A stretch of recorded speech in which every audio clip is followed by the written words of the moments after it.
That's a lot of police resources to target one specific community, and the community does feel targeted.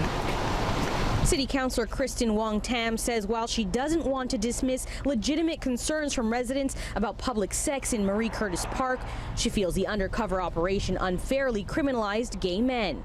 I'm asking that the Toronto Police and the provincial prosecutor and the municipal prosecutors to drop the minor offences.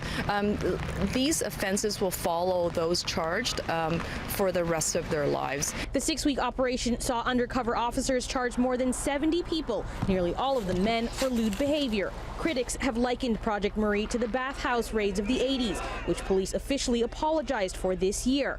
This park has had a history for decades as a spot for gay cruising. Almost all of the charges laid in this project were bylaw infractions. To be honest, there were several incidents that occurred where we probably could have laid criminal charges for indecent exposure, but we opted not to. Toronto police say the undercover operation came after an education period where uniformed officers patrolled the park and issued a number of warnings. They reject the notion that their response was heavy-handed. All the charges stemmed from where these individuals that were charged approached officers and solicited officers physically and verbally. The people who go and meet other people in parks in cover of darkness in the bushes are themselves closeted people, are themselves marginalized people.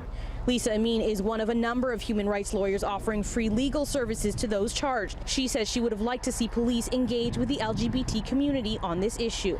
We know from the past, and it's the very recent past, that people who are charged in park sex stings, regardless of whether they themselves were doing it, experience massive amounts of shame and stigma. Residents here today say they don't believe this has anything to do with homophobia. I don't think anybody has anything about whether someone's gay or straight or anything else. It's just, this is a public park and it's for everybody to be and enjoy, and that's not appropriate. I'm extremely happy with how this has turned out. We have seen a massive decrease in the amount of activity in the park. Now, there were a couple of LGBTQ activists here in the park during the event this afternoon speaking with residents. Meanwhile, police say they do plan to continue their patrols here in Marie Curtis Park throughout the winter months. Janella Massa, City News.